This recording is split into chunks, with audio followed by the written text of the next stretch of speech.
ঘূর্ণিঝড় রিমালের প্রভাবে ৯ জেলার ১৯টি উপজেলা নির্বাচন স্থগিত করেছে নির্বাচন কমিশন। ২৯ মে ষষ্ঠ উপজেলা নির্বাচনের তৃতীয় ধাপে এই উপজেলাগুলোতে ভোট হওয়ার কথা ছিল।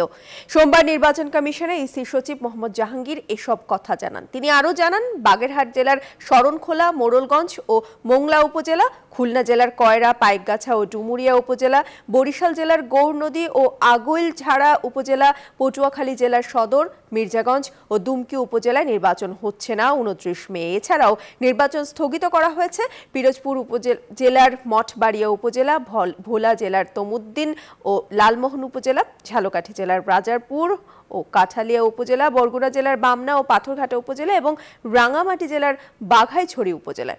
পরবর্তীতে এইসব উপজেলায় নির্বাচনের তারিখ জানানো হবে বলে জানান তিনি। যে সমস্ত নির্বাচনী এলাকাগুলোতে জলোচ্ছ্বাসের পানি প্রবেশ করেছেন, কোথাও কোথাও বেড়িবাঁধ ভেঙে পানি প্রবেশ করেছেন, কোথাও কোথাও ঘূর্ণিঝড়ে গাছ উপড়ে পড়েছেন, কোথাও বিদ্যুৎ সংযোগ বিচ্ছিন্ন রয়েছে, এই সব কিছু বিবেচনায় নিয়ে জেলা প্রশাসক এবং বিভাগীয় কমিশনারদের নিকট থেকে প্রাপ্ত তথ্যের আলোকে উপজেলা নির্বাচন আপাতত স্থগিত ঘোষণা করেছে। মোট হচ্ছে আমাদের ১৯টা উপজেলা।